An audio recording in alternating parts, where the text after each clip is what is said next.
हम एक बार फिर आपसे प्रभु का वचन लेकर आए हैं।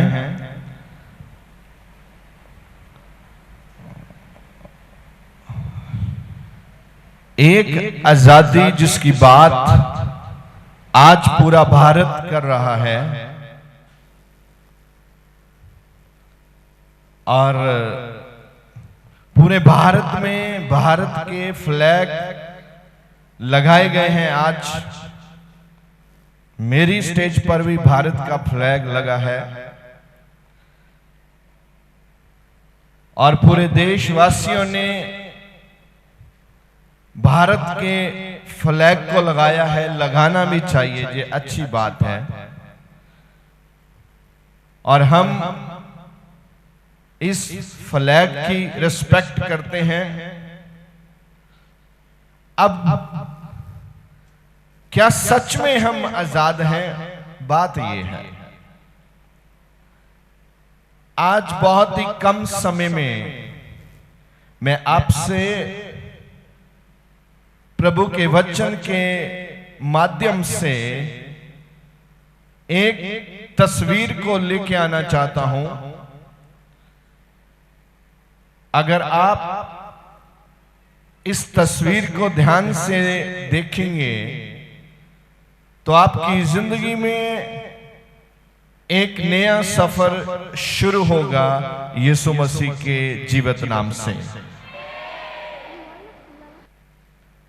जब भी जिंदगी में आजादी आती है, एक आजादी वो है जब आप पढ़े लिखे और आपके माता पिता ने आपके लिए इंतजाम किया और आपको भेज दिया कनाडा में। तो आप कनाडा में चला गया तो उधर आप आजाद है। क्या करता है कोई देखता नहीं है, क्या खाता है कोई देखता नहीं है, क्या पीता है कोई देखता नहीं है, क्या काम करता है कोई देखता नहीं है। आपके पास एक आजादी रहती है। आप उस आजादी का कभी कभी ऐसा इस्तेमाल करते हैं जो आपके जीवन को बर्बाद कर देती है। एक आजादी ये है, एक आजादी जिसका आज पूरा भारत जश्न मना रहा है, और एक तीसरी आजादी के बारे में आपसे बात करना चाहता हूं जो आपके जीवन में आत्मा की आजादी की बात मैं करना चाहता हूं। स्पिरिट, जो आत्मा से हम जीवित हैं। क्या हम जानते हैं कि हमारे आत्मा ने उद्धार पा लिया है? जैसे अगर आत्मा ने आपने उद्धार नहीं पाया है, आजादी नहीं पाई, तो आप किसी के गुलाम हैं। शरीर में आप किसी के गुलाम हैं। तो वो कौन है आप जिसके गुलाम हैं? जब तक आप ये नहीं सीखेंगे, आप आत्मा की गुलामी को तोड़ नहीं पाएंगे। आपने आज इस वचन को सुनकर उस गुलामी की जंजीरों को तोड़ना है जो आपके जीवन में है, आपके परिवार के जीवन में है, आपके भाई और बहनों के जीवन में है। कभी कभी हमें पता नहीं चलता कि हम कहां गुलाम हैं। गुलाम कहां हैं हम?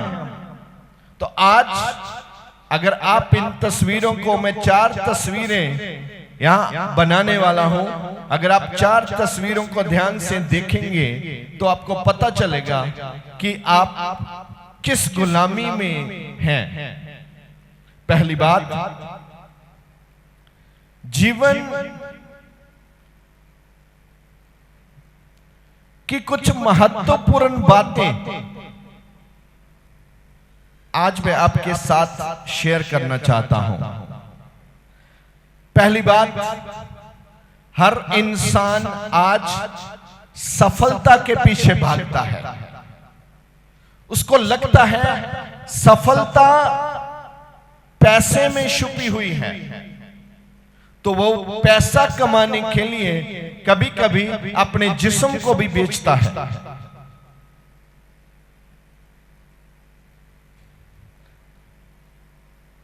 आपको लगता है कि पैसा हमारे जीवन में बहुत इंपॉर्टेंट है। हां, मैं ये नहीं कहता इंपॉर्टेंट है, मगर उसका एक लेवल रहना चाहिए आपके जीवन में। महत्वपूर्ण बात यह है, क्या सफलता के पीछे भागना चाहिए जहां परमेश्वर के पीछे भागना चाहिए? क्या अगर आप सफलता के पीछे भागेंगे, क्या सफलता आपको परमेश्वर से मिला सकती है? अगर आप परमेश्वर के पीछे भागेंगे, क्या परमेश्वर आपको सफलता दिला सकते हैं? यस। इसका मायने आपको समझ में आ रहा है, बात पकड़ में आ रही है मैं आज क्या बोलने वाला हूं। अगर आप, अभी मैं देख रहा हूं यहां 40 के आसपास बहुत लोग हैं। 40 के कम उम्र के लोग जो हैं, 30 के कम लोग हैं, मगर 40 के मुझे ज्यादा लग रहे हैं यहां।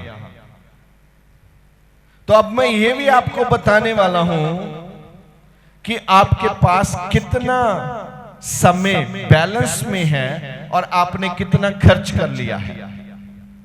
अगर आपको फोन में 80 रुपए का पैकेज दिया जाता है, अगर आपने 40 यूज कर लिए तो बचा कितना? 40। मगर उस 40 में 20 साल जो हैं, मैं 80 साल उम्र की बात में डिवर्ट करता हूं। अगर आपके पास 80 साल की आयु है, 40 साल के तो हम हो चुके हैं ना, अभी बच्चा बैलेंस में 40, मगर वो 40 नहीं है, 20 ही है, क्योंकि 20 में तो आप सोएगा। एक दिन और एक रात, एक दिन और एक रात, कितना बचा अब आपके पास? 20 ही तो बचा है। अंधेरे में आप क्या करोगे? अगर रोशनी में नहीं कर पाए तो अंधेरे में क्या करोगे भाई साहब? तो अभी जो 40 के हैं वो ये मानकर चलें उनके पास कितना वक्त है? 20 ही है। तो 20 साल में आपने करना क्या है? क्या हम ऐसा करें कि हम परमेश्वर के उद्धार को प्राप्त कर पाएं? आज शैतान आपकी बुद्धि को चोरी करता है, आपकी बुद्धिमानी को रोकता है, आपको संसार के गंदमंद में डालता है ताकि आप परमेश्वर की आवाज को ना सुने, और बहुत ही जल्दी आपको मार देना चाहता है। जब परमेश्वर ने इंसान को पैदा किया, क्या मारने के लिए पैदा किया था? मैंने आज तक ऐसा पढ़ा नहीं है, मगर हुआ क्या कि इंसान मरता जा रहा है। मैंने ऐसे बाइबल में देखा है कि 930 साल का आदमी पहला आदमी था। कितना बोलिए? 900। मगर अगर कैलकुलेशन करें तो आपकी 10 पीढ़ियां, आपकी 10 पीढ़ियां की आयु एक ही आदमी के पास थी। उसके बाद क्या हुआ? जैसे जैसे इंसान अपनी बुद्धिमानी से चलने लगा, परमेश्वर की व्यवस्था से दूर होने लगा, परमेश्वर की बातों को सुनकर अनसुना करने लगा, तभी परमेश्वर ने उसकी आयु पर कट लगाना शुरू कर दिया। तो धीरे धीरे 9 से 5 आया, 5 से 4 आया, 3 आया, 2 आया, 1 भी नहीं बचा। अब तो 70 साल के होने के बाद उसको लगता है हम तो नहीं तो बीमारियां पकड़ लेंगी, नहीं तो वो चला जाएगा। तो आप आज इस स्थान पर मैंने यूथ को अनाउंस किया था कि यूथ यहां आकर बैठे। अगर कोई बूढ़े भी आकर यहां बैठे हैं तो मैं मानता हूं कि वो अपने आप को अभी जवान ही मान रहे हैं। उनके लिए भी धन्यवाद। ऐसा कॉन्फिडेंस उनके जीवन में है। उस कॉन्फिडेंस के लिए मैं खुदा का धन्यवाद करता हूं कि आप अभी जवान हैं। हालेलुया। जवान रहना चाहिए, आपके विचारों में जवान रहना चाहिए। और दूसरी बात, आपने बोला है अगर हम परमेश्वर के पीछे जाएं तो वो हमें क्या दिला सकते हैं? सफलता। कौन दिला सकता है? परमेश्वर आपको सफलता दिला सकते हैं। अभी मैं यहां आपके सामने 5-6 लोगों को लेके आऊंगा जो परमेश्वर के पीछे भागे भागे भागे भागे भागे भागे, इतना भागे परमेश्वर के पीछे कि परमेश्वर ने उनको इतना आशीष कर दिया, ऐसे अभिषेक किया परमेश्वर ने, इतनी आशीष दे दी।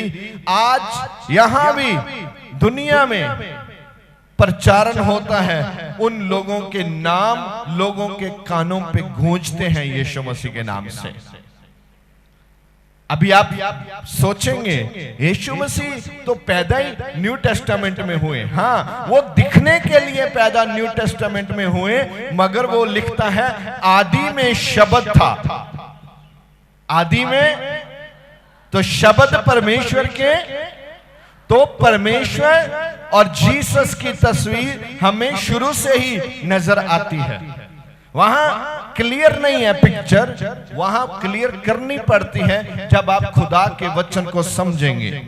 दूसरी बात, आज प्रत्येक व्यक्ति का पूरा ताकत सफलता के पीछे लगा हुआ है, उसको सफलता चाहिए। मैं आज आपको यह बताना चाहता हूं, अगर खुदा आपके ऊपर मेहरबान हो जाए तो उसका रिजल्ट ही कुछ और होने वाला है यीशु मसीह के नाम से।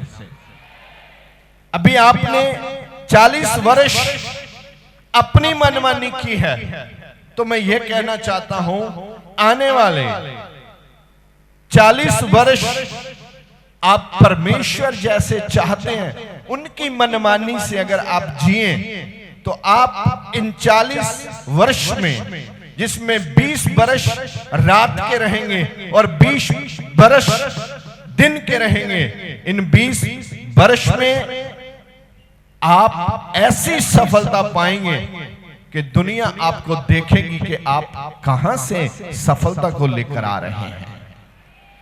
मगर आप माने तब ना, बहुत चीजों के आप गुलाम हैं।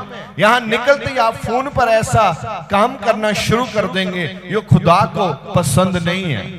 तुम ऐसे शब्दों का इस्तेमाल करते हो जो खुदा को पसंद नहीं है।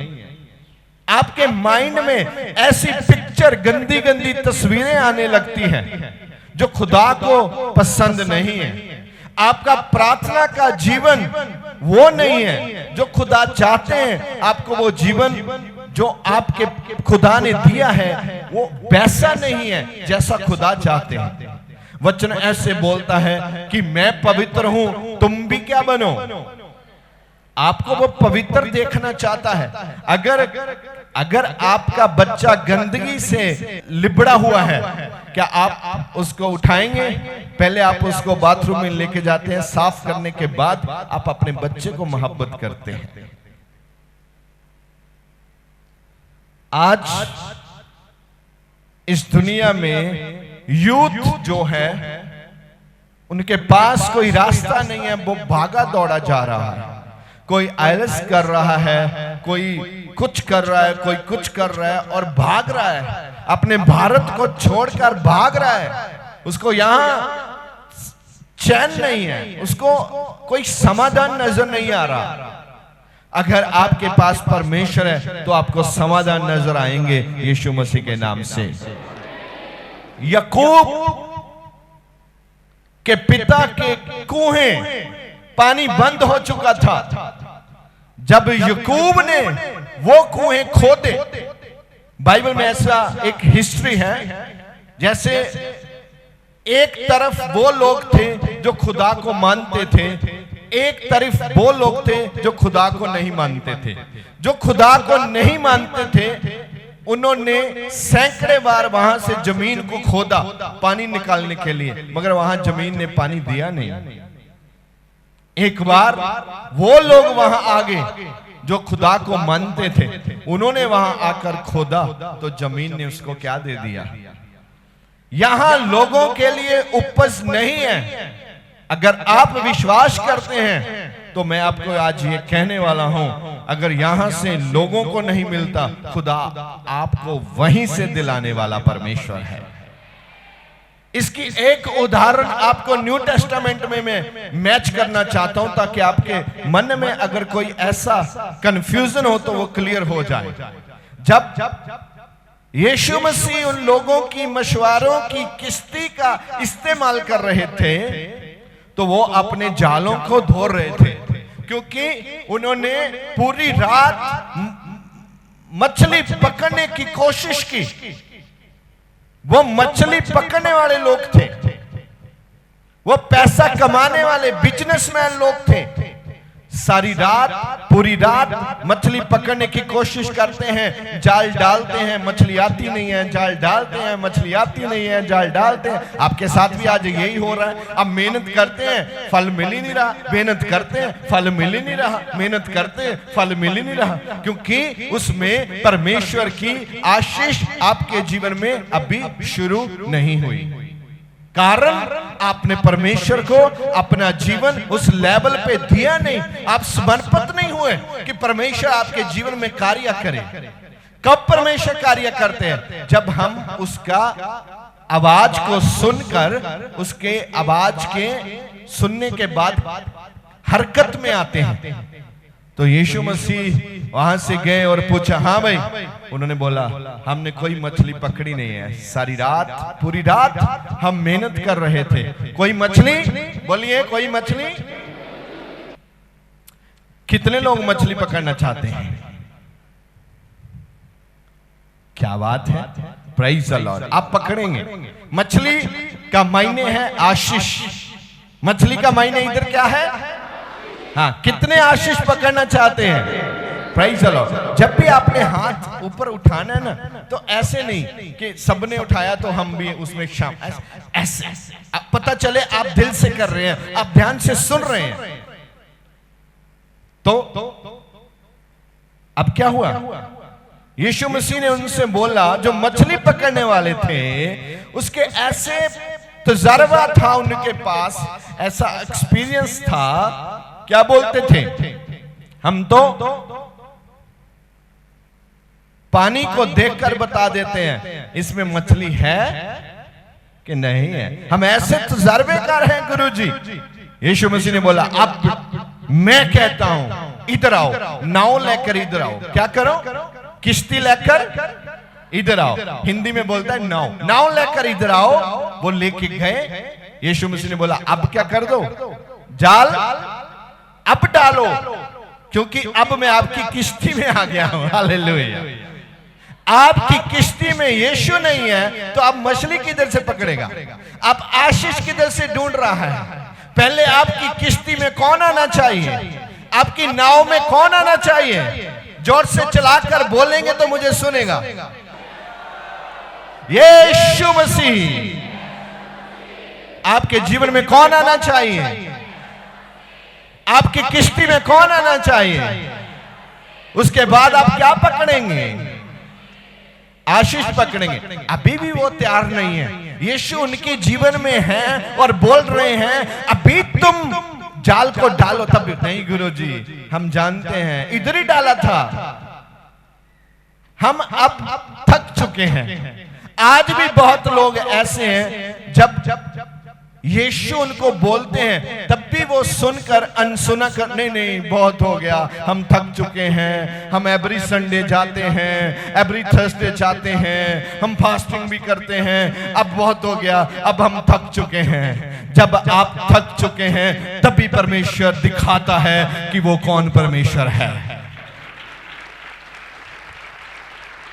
अगर आपके बीच में ऐसी पावर है, अगर आपके बीच में ऐसा कॉन्फिडेंस है, अगर आप ही कर रहे हैं, तो आप परमेश्वर को कभी भी धन्यवाद नहीं देंगे। आप उसका क्रेडिट परमेश्वर को नहीं देंगे कि हाँ अच्छा हुआ प्रभु आपने, मुझे लगता है मैंने पकड़ा, क्योंकि मेरे पास एक्सपीरियंस है, मैंने बोला था जाल डालो, देखा कितनी मछली पकड़ी। नहीं, जब आप बोलते हैं ना और जब यीशु बोलते हैं, उसमें जमीन और आसमान का अंतर होता है। जब वचन बोलता है उसमें पावर होती है। यीशु मसीह ने बोला अब डालो, बोलो यीशु मसीह ने क्या बोला? क्या क्या जाल अब डालो। उन्होंने डाला तो क्या हुआ? इतनी मछली जाल में आई, इतनी मछली आई, वो नेट में इतनी मछली आई, अभी नेट टूटने लगा है। हालेलुया। नेट क्या है? बोलिए, जाली क्या है? वो जाल टूटने लगा, इतनी मछली उसमें आई। कहां से आई? अच्छा मेरी बात बनाओ, सुनो ध्यान से। अगर यीशु मसीह ऐसे बोल देते, ओए मछली निकल कर किश्ती में आओ, आती? जरूर आती। मगर यीशु मसीह ने क्यों बोला जाल डालो? वहां किश्ती है, किश्ती के नीचे ही मछली है, फिर भी यीशु ने क्या बोला? जाल डालो। अगर यीशु ऐसा बोलते, अच्छा सब एक साइड पे हो जाओ, अब मछली अपने आप आपकी नाव में आएगी, आपकी किश्ती में मछली अपने आप आएगी, तो उन्होंने क्या बोलना था? ये तो मिरेकल हो गया, हम नहीं कर सकते। यीशु जी ने एक सिद्धांत को पकड़ा ताकि आपको सिखा सके। समझो, सिद्धांत को पकड़ा है। अगर तुम प्रार्थना करोगे, मेहनत करोगे, तो तुम क्या पाओगे? बोलिए, क्या पाओगे? आशीष पाएंगे। आज तो कुछ लोग मछली जरूर खरीदेंगे जाकर, क्योंकि उनकी जिम में वाटर आ रहा है। मछली वो वाली, वो रामू की दुकान वाली मछली आज लेके जाएंगे। हाँ, खा सकते हैं आप, मगर ध्यान से सुनो, परमेश्वर का वचन क्या कहता है। यीशु मसीह ने बोला अब डालो। नहीं गुरुजी बहुत मेहनत की, हमने कुछ नहीं पकड़ा। मैं बोलता हूं अब डालो। तो कुछ लोगों ने बोला चलो यार, इसने बोला तो डाल ही देते हैं एक बार, क्या फर्क पड़ता है, वैसे भी घर को जा ही रहे हैं। तो उन्होंने डाला तो उनका जाल, मछली, इतनी मछली कहां से आई भाई? पहले वही वो डाल रहे थे, मछली नहीं थी। ऐसे ही जब आप यीशु मसीह की आवाज को सुनते हैं, आपको यहां नजर नहीं आता, आप वहीं से काटेंगे यीशु मसीह के जीवित नाम से। आप वहीं से काटने वाले हैं। मैं ये कहना चाहता हूं, आप बिना ब्लेसिंग के नहीं रहेंगे खुदाबंद यीशु के लोग। इस भारत में जो विश्वासी रहते हैं वो बिना आशीष के नहीं रहेंगे यीशु मसीह के नाम से। आपके घर में आशीष आ रही है यीशु मसीह के नाम से, आपके परिवार में आशीष आ रही है यीशु मसीह, मगर आपको कुछ करना है। मैंने 4 तस्वीरें दिखानी है, 2 आपने देखी हैं, 2 और दिखाऊंगा। उससे पहले मैं 5 लोग आपको दिखाना चाहता हूं। कितने देखने के लिए तैयार हैं? Praise the Lord. वो आपकी बाइबल में से ही दिखाने हैं मैंने। हालेलुया। तो आप इस बाइबल में से ही देखेंगे। पहली बात सुनिए ध्यान से। क्या आप यूसुफ को जानते हैं? यूसुफ एक छोटा लड़का है, यहां एक जंगमैन है, उसके बीच में बहुत ही कॉन्फिडेंस है, वो बहुत ही धार्मिकता की ओर अपना रुझान रखता है। क्या हुआ? यूसुफ परमेश्वर की आवाज को सुनने वाला व्यक्ति था, इसके पूरे करैक्टर पर अगर मैं बोलूं तो यहां आज रात के 8 और 9 तो बज ही जाएंगे। इसलिए मैं सिर्फ इसका पहली तस्वीर दिखाने के बाद इसका चैप्टर बंद कर दूंगा। आपने घर जाके अगर बाइबल में पढ़ेंगे तो आपको इसके विषय में काफी पता चलेगा। यूसुफ जब परमेश्वर के पीछे चलता है, ये वो यूसुफ है जिसको एक कुएं में फेंक दिया गया था। ये वो यूसुफ है जिसके पास बहुत ही गरीबी थी। ये वो यूसुफ है जिसको इसके भाई नफरत करते थे। ये वो यूसुफ है जो परमेश्वर से प्यार करता था। इतना कुछ होने के बावजूद भी यूसुफ परमेश्वर से क्या करता है? प्यार करता है। बोलिए क्या करता है? आप किन लोगों को प्यार करते हैं? अगर आप अच्छी भली सूरत को देखते हैं तो आप उससे प्यार करने लग जाते हैं। ये टोटली रॉन्ग है। आप परमेश्वर से पहले प्यार करें और फिर परमेश्वर से प्रार्थना करें। वो आपको बताएगा किन लोगों के साथ आप प्यार कर सकते हैं। और यूसुफ जिसको बेच दिया गया, घर के लोगों ने बेच दिया भाई को, भाई लोगों ने भाई को बेच दिया। क्या? हाँ, मेरे भाई पैदा हुआ है, हम पार्टी कर रहे हैं। इसके भी 11-12 भाई थे। क्या हो गया? सब मिलकर इसको बेच दिया। बेचो इसको, पैसा लो, बेचा। मगर इसने परमेश्वर को, बोलिए, नहीं छोड़ा। बोलो, इसने परमेश्वर को नहीं छोड़ा। अगर आपके पास भी ऐसे हालात आ जाएं, ऐसे माहौल बने, आपके विरोध में आ जाए, आपका कुछ बेचा जाए, आपका कुछ छीना जाए, अगर आप परमेश्वर को नहीं छोड़ेंगे तो उसका रिजल्ट क्या आने वाला है, ये मैं आज आपको बताने वाला हूं यीशु मसीह के नाम से। इसने परमेश्वर को नहीं छोड़ा। एक दिन ये क्या बन गया? दूसरे देश का प्रधानमंत्री बन गया। हालेलुया। ऐसे प्रभु आपको, ऐसे हालात कौन कहता है यूसुफ प्रधानमंत्री बन सकता है? प्राइम मिनिस्टर कैसे बन सकता है यूसुफ? उसको तो बेचा गया है, उसके पास तो कपड़े नहीं है, एक जोड़ा वस्त्र का है, एक ही जूते हैं, छोटा है। मगर खुदा को जो लोग प्यार करते हैं, खुदा उनको ऊंचाइयों पे लेके जाता है। ये मेरी बात अपने दिमाग में, अपने दिल में, अपने जहन में इसको पकड़ लीजिए। आज आप यीशु से प्यार करें। हालात आपके जैसे भी हों, यीशु मसीह आपके हालातों को बदल देंगे। आज ये यूसुफ क्या बन गया? हेलो हेलो प्रधानमंत्री जी, बोलो।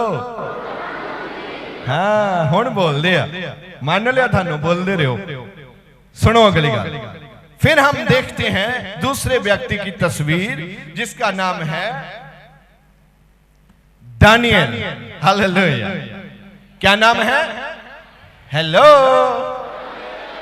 हाँ, दानियल ऐसा व्यक्ति जो खुदा को परपूर्णता से प्यार करता है,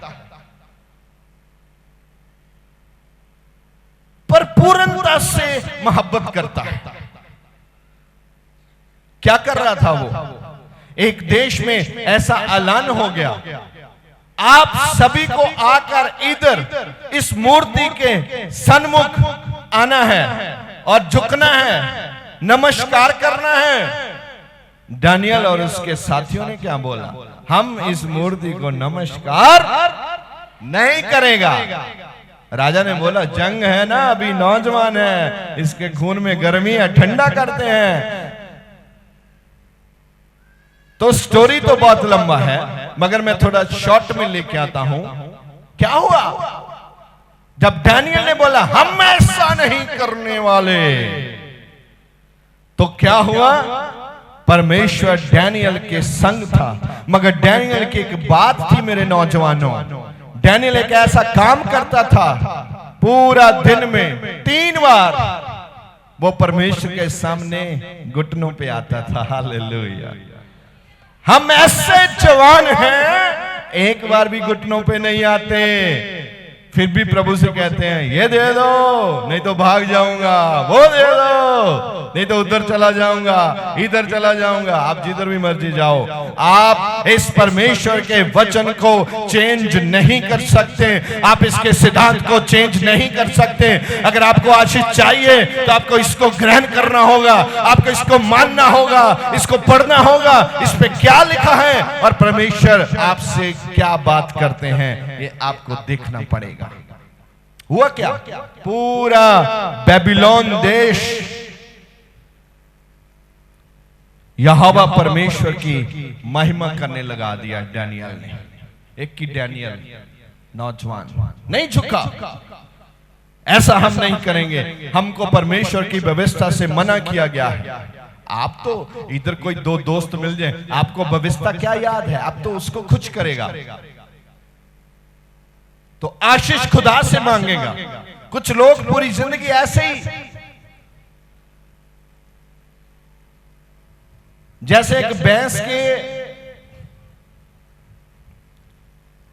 पट्टा डाल देते हैं ना, और उसके नीचे एक लकड़ बांध देते हैं, उसका कोई रोल नहीं होता, इसलिए डालते हैं भैंस भागे ना, जानवर कूदे ना।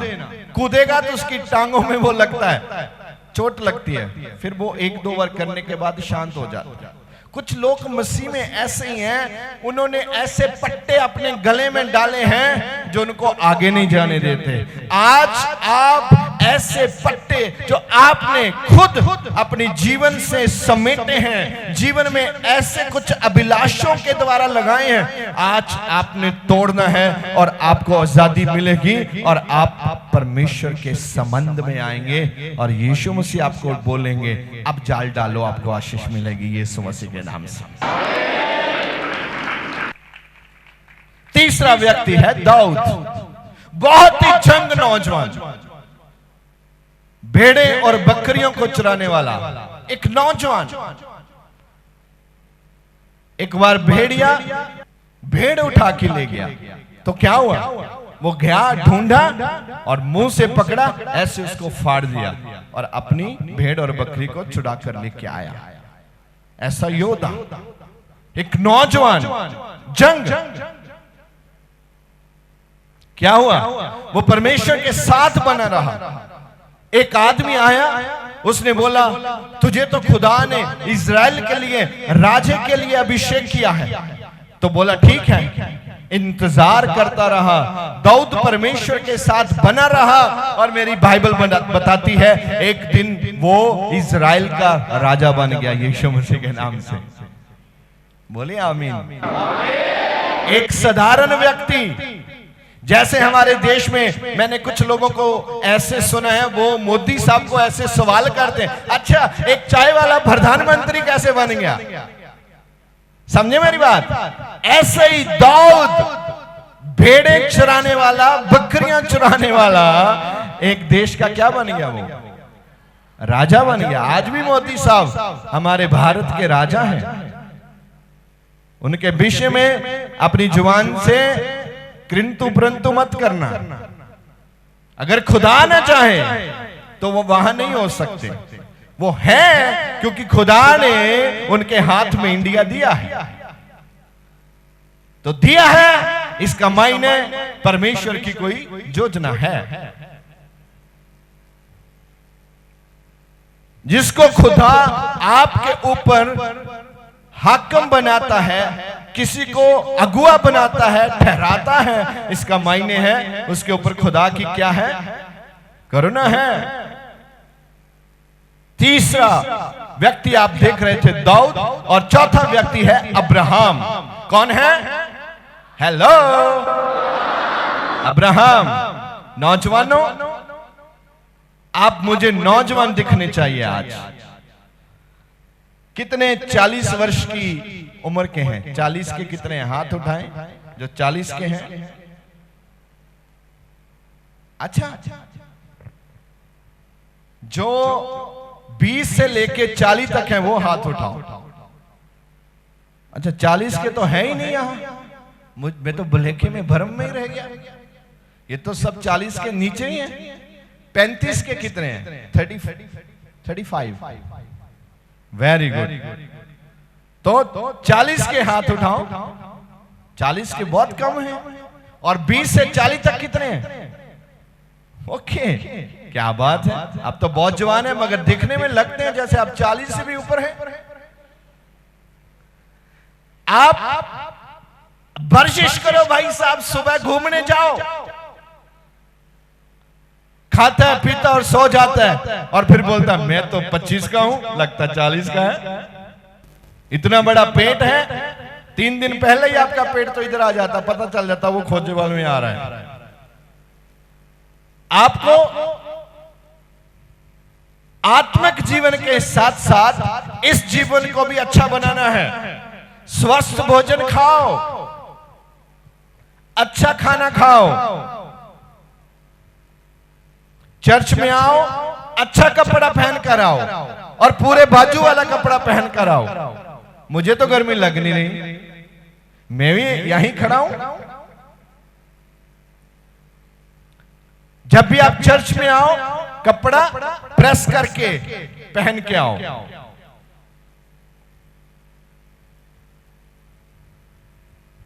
क्योंकि आपको शरीर को साफ रखना है। यहां जिस घर में सफाई नहीं है, आप क्या बोलते हैं? ओहो चीची, मैं तो वहां गलती से चला गया, 2 दिन रोटी को मन नहीं किया मेरा।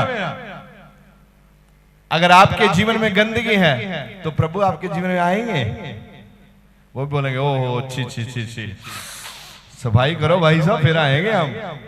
आपके जीवन में तो बहुत गंदगी, बहुत लफड़ा है। तो आपके जीवन में भी क्या होना चाहिए? बोलिए, सफाई होना चाहिए। अब्राहम के बारे में मैं बताने वाला हूं। परमेश्वर ने उससे एक ही बात बोली थी, अब्राहम तुम अपने घर परिवार और अपने देश से बाहर निकल कर आ जाओ। उसने सुना, माना, जी प्रभु मैं आ रहा हूं। वो अपने घर बाहर छोड़कर यीशु मसीह के पीछे आ गया। ये न्यू टेस्टामेंट के बीच में जो न्यू डिसाइपल थे उनके साथ मेल खाता है। तो बाद में क्या हुआ? अब्राहम परमेश्वर के पीछे चलता रहा, पीछे पीछे पीछे पीछे पीछे। कितनी समस्याएं, कितने लोगों ने ताने दिए, अच्छा तू परमेश्वर के पीछे चलता है, तेरे कोई संतान ही पैदा नहीं हुई। इधर कोई बोले तो भाग के पास्टर का दरवाजा खड़काते हैं, ओ पास्टर, ओ खोलो खोलो जल्दी, क्या बात है। इधर तो लोग मुझे ताने दे रहे हैं।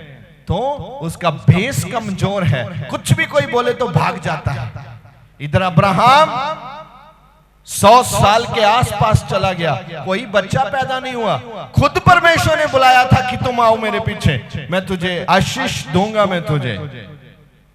क्या हुआ? फिर परमेश्वर ने इसको बेटा दिया, और अब्राहम को ऐसी आशीष दी गई कि वो कौमों का पिता ठहरा, फादर्स ऑफ नेशंस। ऐसा रुतबा उसको दिया गया अब्राहम को। आज भी उसका नाम पूरी दुनिया में लेते हैं लोग। हम जो यहां जीसस का प्रचार करते हैं वही अब्राहम का नाम नहीं लेते। अदर्स रिलीजन के लोग भी मूसेस और अब्राहम का नाम लेते हैं। तो अगला व्यक्ति जो है, 5वां व्यक्ति है, वो मूसेस है, मूसा। परमेश्वर के पीछे चल रहा है, पीछे पीछे पीछे पीछे। 40 साल इसने परमेश्वर की कोई बात मानी नहीं, कोई बात मानी नहीं, कोई परमेश्वर के साथ इसका संबंध पैदा नहीं हुआ।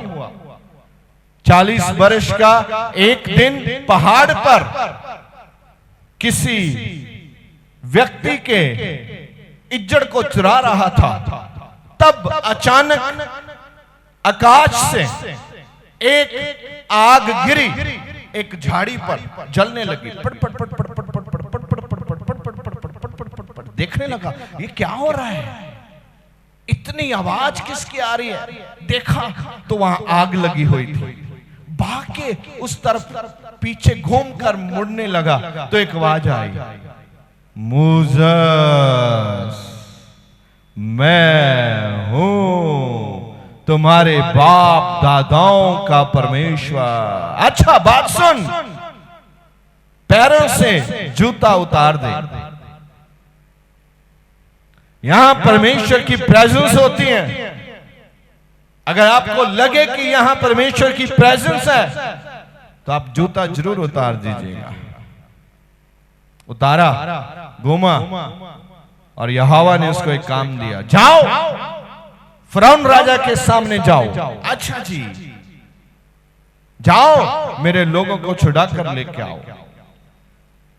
खुदा ने इसको ऐसी पावर दी, ऐसी पावर दी, ऐसे मिस्र में 10 बड़े कार्य इसने किए, ऐसे बड़े 10 मिरेकल्स इसने किए। आखिर में फिरौन राजा को भी इसने मार डाला और लाखों लोगों को छुड़ाकर गुलामी से वो आजादी में लेके आ गया। अगर आप भी परमेश्वर की आवाज को माने, सुने और ध्यान से परमेश्वर की आवाज को मानना शुरू करें, आपको भी परमेश्वर आज यूज करना चाहता है। आपको वर्तना चाहता है प्रभु। क्या आप खुदा को अपना आप देने के लिए तैयार हैं कि खुदा आपको यूज करे? ओके, तो फिर ध्यान से जरा मेरी बाइबल के बीच में हम देखेंगे, आप सुने इसमें क्या है। पहली बात है, अगर अब आपके पास डायरी, कागज, कलम है तो आप लिखें जरूर, क्योंकि ये आप भूल जाएंगे, ये बहुत ही इंपॉर्टेंट है। पहली बात ये है, आत्मिक दोस्त ढूंढे। पहली बात क्या है? आत्मिक दोस्त कौन है? बाइबल पढ़ने वाले, प्रार्थना करने वाले, गीत गाने वाले। उन दोस्तों के साथ आपकी कनेक्शन होनी चाहिए। नहीं तो इसके बारे में बाइबल क्या बताता है, मैं आपके साथ शेयर करना चाहता हूं। आप देखें, अगर नहीं आप लिख सकते हैं, ये कहोता 13 उसकी 20। हाँ, जवानी एक ऐसा खूबसूरत टाइम है।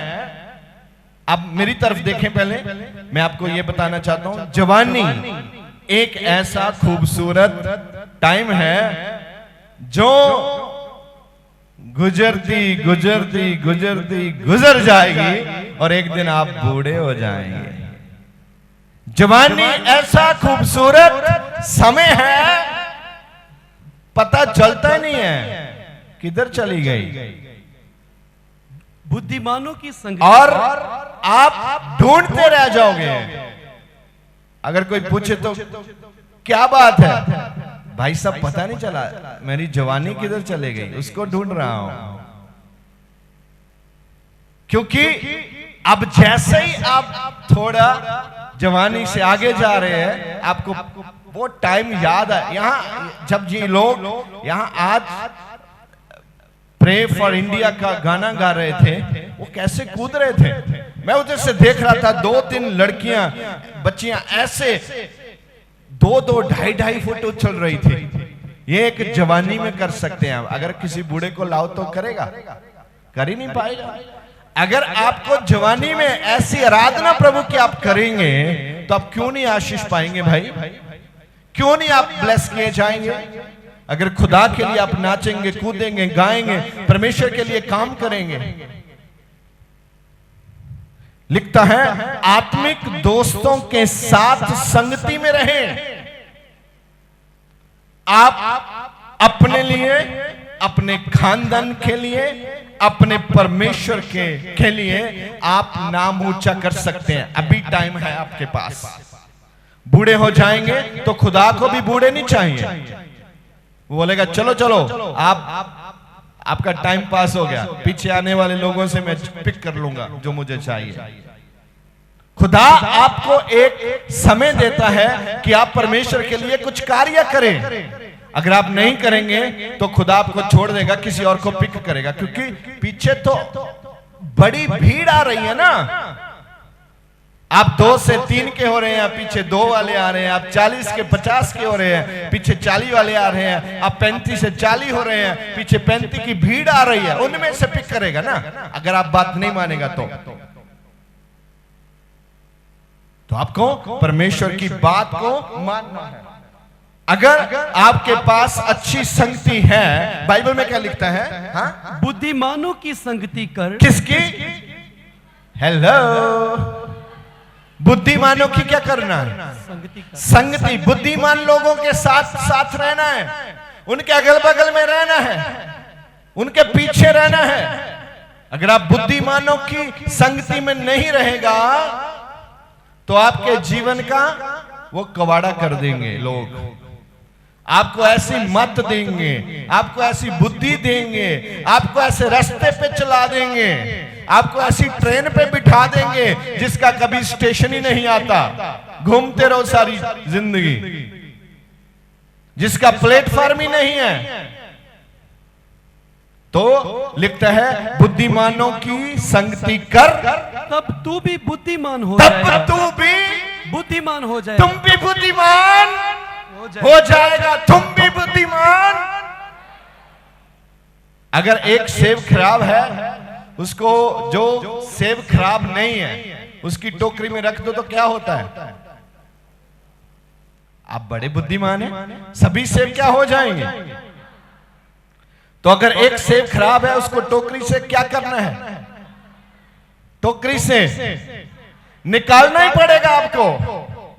अगर जिस टोकरी में आप हैं, अगर उसमें कोई सेब खराब है तो आप खुद उस टोकरी से बाहर निकल जाओ भाई साहब। अगर आपकी ऐसी सोसाइटी है, आप चर्च में आते हैं, सोसाइटी अच्छी नहीं है, वो आपको परमेश्वर के पीछे चलने नहीं देंगे। अगली बात क्या? आप भी बुद्धिमान हो जाएंगे। अगली बात क्या कहता है? परंतु मूर्खों का साथी हाँ नष्ट हो जाएगा। परंतु मूर्खों का साथी नष्ट हो जाएगा। नष्ट कर देंगे आपको। इसलिए आपको परमेश्वर की अच्छी भली शिक्षा यहां से मिलती है, वहां आपको उनके साथ मिलकर रहने के लिए प्रभु का वचन बोलता है। अगर आपके पास अच्छी संगति नहीं है तो आप मिट्टी में मिल सकते हैं, आप अपने खानदान को मिट्टी में मिला सकते हैं, उनका नाम मिट्टी में मिला सकते हैं, आप अपना खुद का नाम मिट्टी में खराब कर सकते हैं, आप परमेश्वर का नाम खराब कर सकते हैं। अगर आप इस खूबसूरत जवानी में परमेश्वर की आराधना करें, अपने चर्च में आए, किसी काम के लिए जिम्मेवारी ले लें, किसी एक काम की जिम्मेवारी लो। मैं सुबह संडे जल्दी उठूंगा, 3 बजे बिस्तर छोड़ूंगा, मैं चर्च में टाइम पे आऊंगा, यहां आकर मैं मैनेज करूंगा, मैं परमेश्वर के लिए करूंगा। सच में सुनो, मैं जितने लोगों की गवाहियों को सुना है, जो प्रचारक हैं, उसमें ज्यादातर वही हैं जो पहले झाड़ू लगाते थे। जैसे ये प्रचारक जो आपके सामने खड़ा है आज, ये भी एक समय था जब चर्च में झाड़ू लगाता था। मेरा काम ही ये था, झाड़ू लगाना और भाग जाना, झाड़ू लगाना और भाग जाना। ऐसा परमेश्वर ने झाड़ू के बीच में ऐसा सिस्टम फिट किया, उस झाड़ू को माइक बनाकर मुझे दे दिया आज। और 18-20 साल हो चुके हैं इस माइक को मुझे दिए हुए हैं, और मैं परमेश्वर की महिमा आप लोगों के बहन भाइयों के बीच में करता जा रहा हूं यीशु मसीह के नाम से। मैं चाहता हूं आपके बीच में से ऐसे लोग कूदें, उठें, प्रभु के लिए कुछ करें, आलस को छोड़ें। आलस का एक स्पिरिट रहता है, लिख लो, आलस का एक स्पिरिट है। जब भी आप प्रार्थना करते हैं बोलो, आलस के स्पिरिट को यीशु मसीह के नाम से रद्द करता हूं। टाइटनेस के स्पिरिट को रद्द करता हूं। आप लिख सकते हैं, अगर आपको ऐसा है तो बोलेंगे तो आप आगे बढ़ेंगे यीशु मसीह के नाम से। शर्मिंदगी के आत्मा को रद्द करता हूं यीशु मसीह के नाम से। अगर आप खुदा के लिए जिम्मेवार बन जाएंगे, अगर आप खुदा के लिए जिम्मेवारी में आ जाएंगे तो खुदा खुश होकर आपको कोई ना कोई गिफ्ट दे देते हैं। हालेलुया। गिफ्ट किसको देते हैं आप? मुझे भी बताइए, बाइबल में 9 किस्म के वरदान हैं, उनको हम गिफ्ट बोलते हैं। क्या है बाइबल में? बोलिए, गिफ्ट बोलो, क्या है? हाँ, गिफ्ट आप किसको देते हैं? जिससे आप बहुत खुशी हो जाता है, जिससे आप बहुत खुश हो जाता है, उसको आप क्या देते हैं? आप बोलते क्यों नहीं भाई? आप तो 40 के भी नहीं हुए, आपकी बोलती बंद हो गई। गिफ्ट किसको देते हैं? जिससे हम बहुत खुश हो जाते हैं, उसको हम क्या भेंट करते हैं? प्यार से। अगर खुदा आपसे खुश हो जाए तो आपको क्या देंगे? खुदा गिफ्ट देंगे। फिर वो ऐसा गिफ्ट देंगे जो कभी बंद नहीं होता, गिफ्ट जो गिफ्ट कभी खराब नहीं होता, जिसका एक्सपायरी नहीं होता, जिसको चोर चोरी नहीं कर सकता, ऐसा गिफ्ट प्रभु देते हैं। और उस गिफ्ट को लेकर आप दुनिया में जाते हैं और यीशु मसीह के नाम की महिमा को करते हैं। हालेलुया। एक बार आंखें बंद कर सीधे होकर बैठिए। अगर आप चौकड़ी जैसे हम लगाते हैं उसके ऊपर हाथ रखो, ऐसे सीधे करके, रीढ़ की हड्डी सीधी कर लो, मुंडी भी सीधी कर लो अपनी, नेक। अब सोचो, जो मैंने प्रचारण किया है कि आपके खोपड़ी में है, उसको रिपीट करो, क्या क्या था?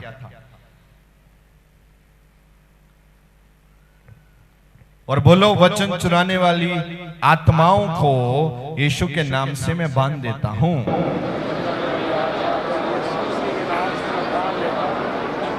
ये मेरी जिंदगी में और मेरे जहन में बना रहेगा। मैं आशीष को पाता हूं यीशु मसीह के नाम से। आमीन। आपके पास जो भी बैठा है उसको बोलो, आजादी की आपको शुभकामनाएं। बोलते रहो एक दूसरे को। Yes, praise the Lord. ये मैंने आत्मिक आजादी की शुभकामनाएं भेजी आपको यीशु मसीह के नाम से, क्योंकि आप आत्मिक रीति से आजाद हो चुके हैं यीशु के नाम से। आपकी गुलामी के जंजीरें आज टूट चुकी है यीशु मसीह के नाम से। आप आगे बढ़ने वाले हैं, कुछ आपसे राजा बनने वाले हैं, कुछ प्राइम मिनिस्टर बनने वाले हैं, और कुछ लोगों को, पूरे देश को कन्वर्ट कर देने वाले हैं, बदल देने वाले हैं। कुछ ऐसे हैं जिनको पिता का रुतबा मिलेगा, और कुछ ऐसे हैं जो बड़ी बड़ी पावर के साथ परमेश्वर के कार्य करेंगे। आज ये 5 प्रकार के वरदान अगर आपने लेने हैं तो आपको गिफ्ट मिल सकता है, अगर आप खुदा को क्या कर देंगे? कुछ कर देंगे तो। हालेलुया। सुनिए, पहला कुरिन्थिया उसका 15 चैप्टर और उसकी 33 नंबर आयत में क्या लिखता है? धोखा ना खाना। हाँ, क्या धोखा ना हमने खाना। कब धोखा खाया है? क्या लिखता है? धोखा ना खाना। नौजवानों के लिए आज क्या मैसेज है? धोखा ना खाना। भाई साहब, प्रधानमंत्री जी सुनो, नौजवानों के लिए आज मैसेज क्या है? बाइबल क्या कहती है? पढ़िए जरा। धोखा ना खाना। धोखा? क्या ये धोखा खाने वाली चीज है? क्या ये कुल्फी के ऊपर लगा के खाएंगे? क्या जो गोलगप्पे में डालकर खाएंगे? क्या है ये धोखा? धोखा हमने कभी देखा ही नहीं है। कौन है धोखा? किसका नाम है धोखा? और बाइबल कहती है क्या ना खाना? हेलो। अच्छा, तो मैं सच में बताऊं, कभी किसने धोखा खाया है? किसने खाया? ऐसे हाथ। मैंने तो खाया, मैंने तो हाथ दिखाया। अच्छा, आपने कभी धोखा खाया? ओके। अच्छा होता है? नमकीन होता है? स्वीट होता है? क्या होता है फिर वो?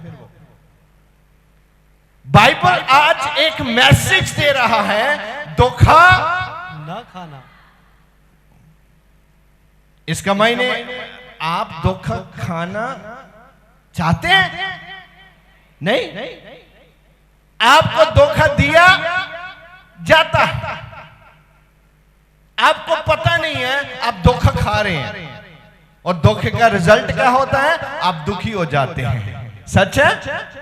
और बाइबल का आज का संदेश आपके लिए क्या है? क्या लिखता है? धोखा ना खाना, धोखा ना खाना, धोखा, धोखा किसी को नहीं, हम देने के लिए तो तैयार है। धोखा किसी को और ना धोखा, तो इसके लिए क्या प्रिकॉशंस है? कैसे चेक करेंगे हम धोखा खाने वाले हैं? कैसे पता चलेगा? कौन सा थर्मामीटर है जो बताता है आपके पास धोखा आने वाला है, आप धोखा देने वाले हैं? तो बाइबल यहां से चेतावनी देती है, धोखा ना खाना। तो मैं भी हाथ जोड़कर आपको ये निवेदन करता हूं, धोखे की शक्ल सूरत में देखता नहीं हूं, मुझे दिखाई नहीं देता, मगर हाथ जोड़कर बेनती करता हूं, आप धोखा मत खाना, क्योंकि मेरा बाइबल ऐसे कहता है। अगली बात क्या कहता है? हाँ, बुरी संगति हाँ, अच्छे चरित्र को, बुरी संगति अच्छे चरित्र को बिगाड़ देती है, खत्म कर देती है। धोखा ना खाना।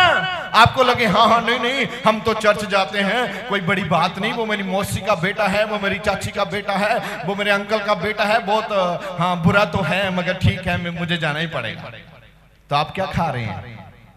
बताओ क्या खा रहे हैं? इसको धोखा कहते हैं। वो गोलगप्पे कुल्फी पे लगाने वाली वस्तु नहीं है। आपको मालूम है वहां जाने से नुकसान होगा, वहां जाने से किरकिर होगा, तो भी आप जाते हैं। तो बाइबल क्या कहते हैं? धोखा ना खाना। तो आप बार बार धोखा खा रहे हैं और धोखा खाकर दुखी होते हैं। दुखी होने के बाद चर्च नहीं आता, वचन नहीं ध्यान से सुनता। यहां इतना युद्ध चलता है जैसे महाभारत का चलता होगा। इस खोपड़ी में ऐसा युद्ध चलता है, ध्यान नहीं लगता, प्रार्थना नहीं करता, वचन नहीं। अच्छा यार क्या वचन, वचन बहुत अच्छा था, इतना अच्छा था, अगर आप जाते तो आपको भी अच्छा लगता। तो सुनाओ कौन सा वचन था? अच्छा ये तो मुझे याद नहीं है। अच्छा तो था, तो क्या खा लिया? क्या खाया आपने? इधर बैठा भी, आया भी, बस वाले को पैसा भी दिया, बस में 2-4 मुक्कियां भी खाई, सीट भी नहीं मिला, खड़े होकर भी आया, इधर बैठा भी, सुना भी, उसके बाद भी क्या खाया? मालिक से छुट्टी भी लेकर आया, मैंने चर्च में जाना है भाई साहब, और तुम सुनो तो सही, माना करो मेरी बात, क्योंकि मैंने चलो जाओ भाग जाओ। आया, चाह से आया, इधर बैठा है, वचन सुन रहा है, वाह भी वाह, ओह वाह भी वाह, ओ भले भले भले। तो बाद में पूछा वचन क्या है? तो याद नहीं है। तो क्या खाया? कितने लोग धोखा खाते हैं, बार बार वही धोखा खा रहे हैं। तो आज परमेश्वर का वचन क्या कहता है? धोखा ना खाना, धोखा ना खाना। आप खाते आ रहे हो, आपको शैतान धोखा देता आ रहा है। इधर आया तो इस खोपड़ी को बंद कर देता है, पता चलता ही नहीं है स्टेज पे क्या हुआ, एक ही नजर आता है, वो झंडा ऐसे करते थे, कूदते थे, बहुत म्यूजिक बहुत अच्छा था। अच्छा और बात छोड़ो, खाना भी था उसमें, बाकी तो ठीक ठीक, मगर सब्जी इतनी स्वाद थी, मैंने 3 बार ली।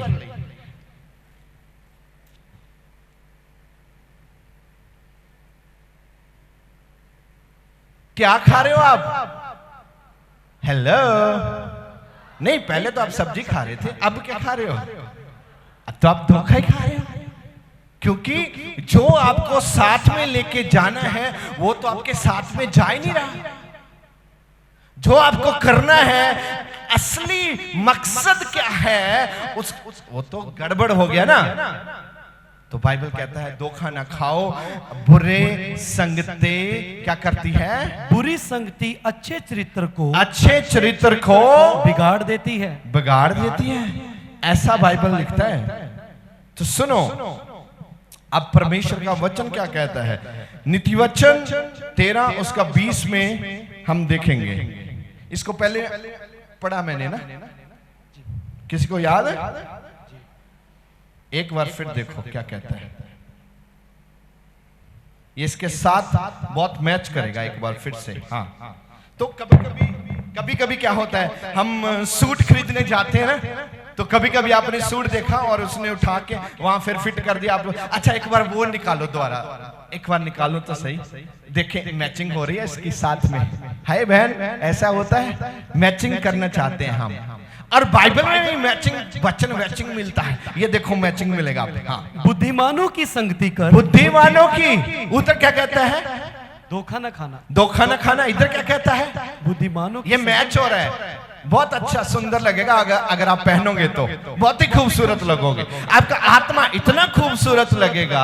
अगर किसी को वो रंग नजर आ गया तो बोलेगा इतना अच्छा पहना भाई साहब, फैंटास्टिक, इतना अच्छा, सिलाया कहां से है ये, तो बोलना इधर खोजेवाल से सिलाया है।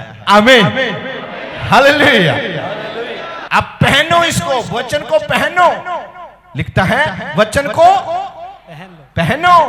हाँ, क्या, बुद्धिमानों की संगति कर, बुद्धिमानों की संगति कर। हाँ, आगे, तब तू भी बुद्धिमान हो जाएगा। तुम भी क्या हो जाओगे, बुद्धिमान। अब कभी कभी आपके फंक्शन है तो आप क्या सोचते हैं, अच्छा उसको बुला के लाओ, क्यों, क्योंकि वो बुद्धिमान है, बता देगी कितने सूट किसको देने हैं, कितने किसको देने हैं, कि क्या देना है, क्या, उसको बता के लाओ, क्योंकि बुद्धिमान है। तो आज के बाद आपको क्या बनना है, तो आपको बुद्धिमान बनना है। चर्च में कितने बजे होना चाहिए, वहां कौन सा काम पेंडिंग है, कौन काम मैं जाकर करूं, किस काम से परमेश्वर खुश होकर मुझे गिफ्ट देंगे, आपको बुद्धिमान बनना पड़ेगा। परमेश्वर को खुश करना है। अभी तक तो हम यही सोचते हैं संसार को कैसे खुश करें, कैसे घर वाले लोगों को खुश करें, कैसे पिंड के गांव के लोगों को खुश करें, कैसे टीचर को खुश करें। तो अभी हमने क्या सीखा है, किसको खुश करेंगे, परमेश्वर यहोवा को खुश करेंगे, वो आपको गिफ्ट देगा। तो जिन लोगों को आप खुश करना चाहते हो वो आपके पीछे पीछे आएंगे। अच्छा मेरी बात तो सुनो, मुझे 5 मिनट दो तो सही, मेरे लिए प्रार्थना तो कर जो। सोने वाले जाग, क्योंकि परमेश्वर का चानन आपके ऊपर चमकेगा यीशु मसीह के नाम से। एक बार जोर से चिल्लाकर बोलो जो मैंने बोला।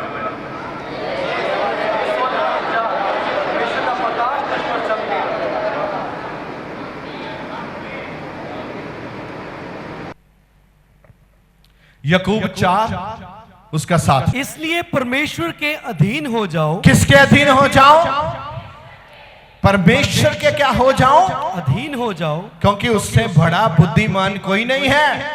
आप परमेश्वर के अधीन हो जाओ, आपको धोखे से बचाने वाला और कोई नहीं है। ओके, परमेश्वर के अधीन हो जाओ। इसमें एक बहुत ही जबरदस्त बात है आगे, और शैतान का सामना करो। क्या लिखता है, और शैतान का सामना किसका करो। सामना करो, किसका।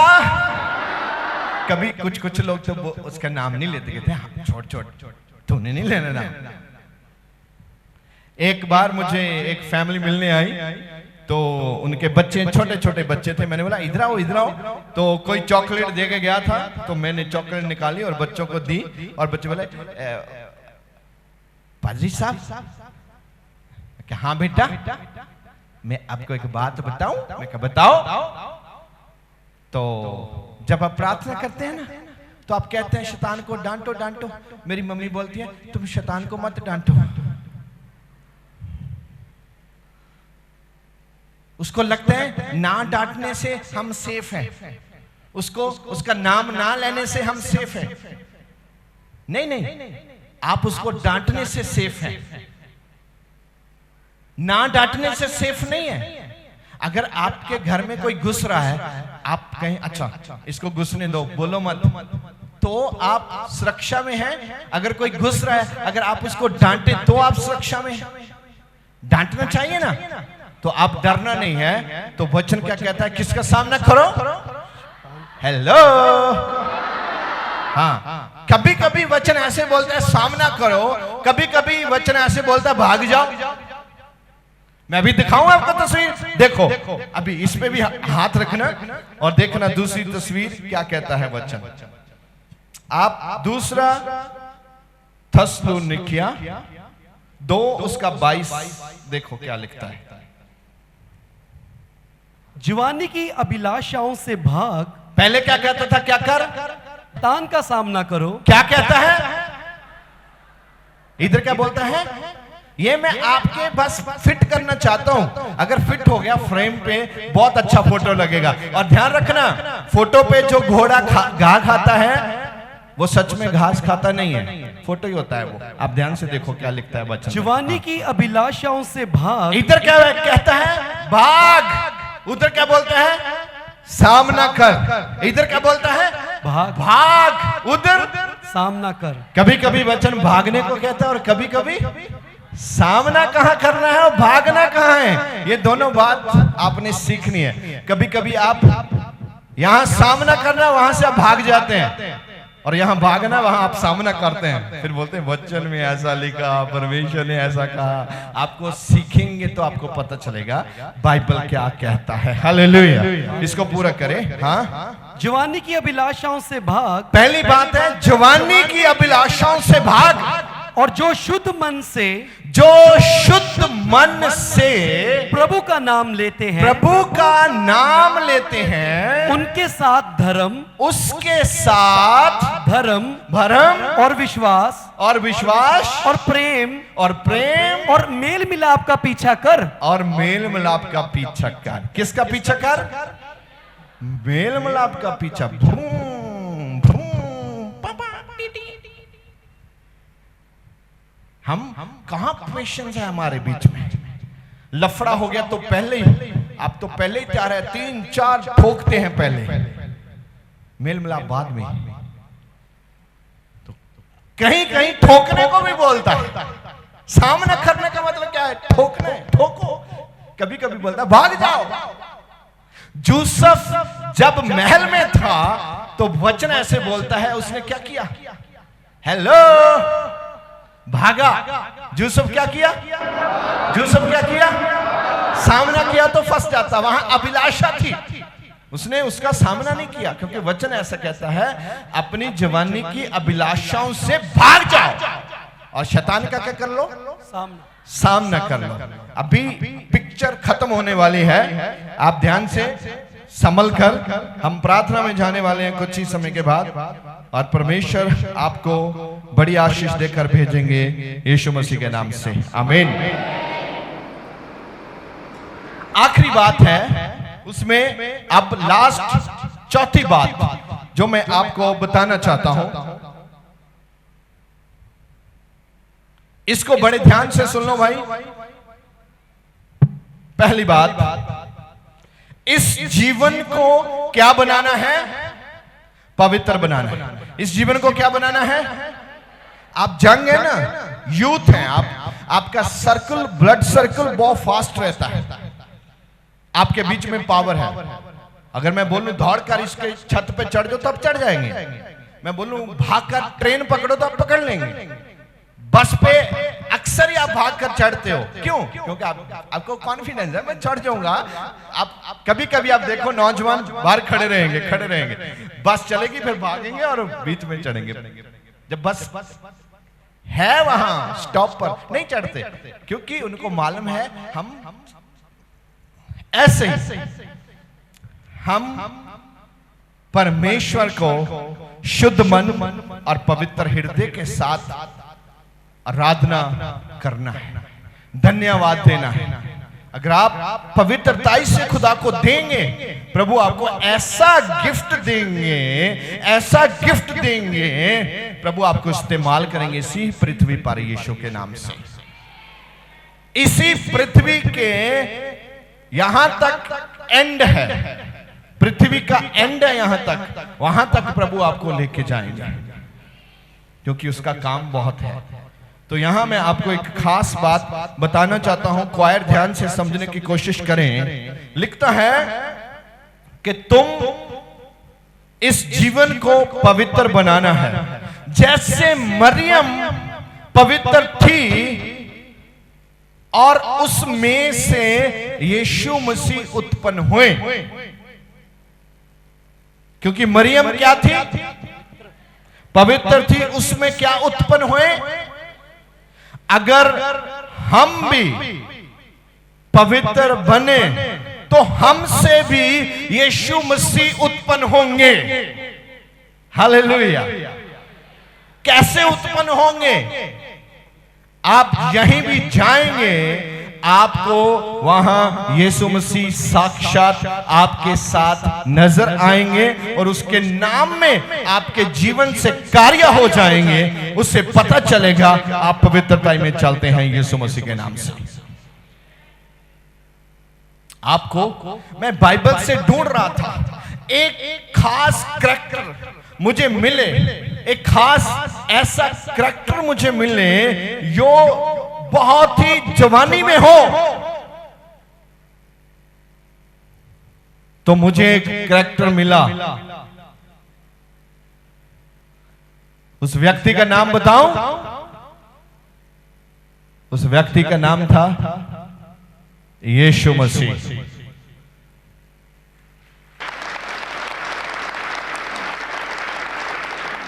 यहां कोई 30 साल का व्यक्ति है? 30 साल का? 30 साल का कोई है नौजवान यहां? पूरा 30 होना चाहिए, नहीं तो मुझे ऊपर से नीचे से छोटा करना पड़ेगा। पूरा 30 साल कोई है?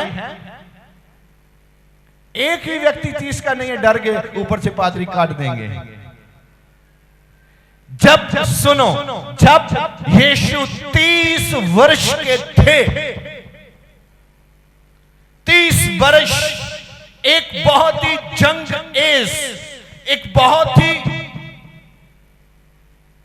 अभिषेक से भरा हुआ नौजवान, एक ऐसा टीचर जो 30 साल के थे यीशु मसीह, और 3.5 साल के आसपास यीशु मसीह ने सेवकाई की। तो टोटल 33.5 साल के।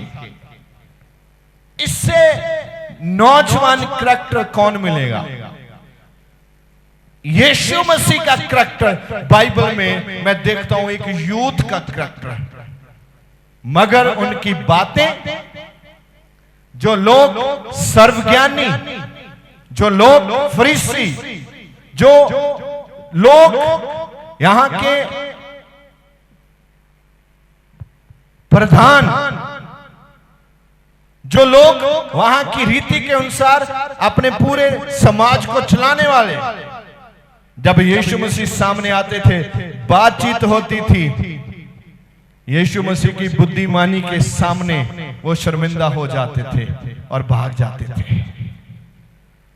ऐसा करैक्टर, जब दुष्ट आत्माओं के लोग यीशु के सामने आते थे, चिल्लाते थे, मर गए, ओ तू क्यों आया, ओ चल जा, तेरा साडे नाल की वास्ता। बाइबल च तुसीं देखोगे तुहानूं इदां दीयां तस्वीरां नजर आणगीਆਂ ਜਦੋਂ ਉਹ ਚਲਾ ਰਹੇ ਆ ਤੇ ਯीशु ਨੂੰ ਕਹਿ ਰਿਹਾ, चले जा, साडे तो दूर चल जा, तू परमेश्वर का पुत्र है, तू पवित्र पुरख है। अज भी परमेश्वर कहता है, नौजवान अपनी जवानी के दिन अपने करतार नूं चेते रख। अज नौजवानों को मैं अपील करना, भाई जिंदगी च कुछ बनो। कुछ लोग, एक नौजवान, कुछ समा पहला की गल है, एक नौजवान मैनू मिलिया, बड़िया सिफारिशां दे नाल मेरे कोल पहुंचा ते आके मैनू पता बना सवार के की कहंदा, पादरी जी मेरे लिए प्रार्थना कर दियो, मैं एक्टर बनना।